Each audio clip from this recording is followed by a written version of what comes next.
আরো একবার মানুষকে চিনলাম।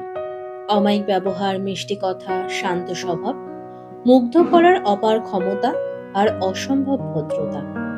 তারই আড়ালেই লুকিয়ে রেখেছে একটা কদর্য রূপ। বিশ্বাস করুন, তার এই নিচু মানসিকতা আর অন্তরের কদর্য রূপটা দেখে একটু অবাক হয়নি। আমি মনে করি মানুষ চেনা আমার কাজ নয়।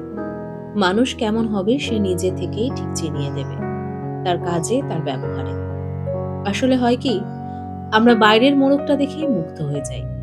মিষ্টি মিষ্টি করে হেসে কথা বললেই পুরো হৃদয়টাকেই দিয়ে ফেলি। চোখ বুজে অন্ধের মতো তখন বিশ্বাস করতে থাকি। এগুলো আমাদের ভুল নয়। বিশ্বাস নিয়ে বাঁচাটা আমাদের স্বভাব। পরে ঠিক বুঝতে পারি মিষ্টিতে পরিমাণ মতো মিষ্টি থাকলে তবেই মিষ্টি খেতে ভালো লাগে।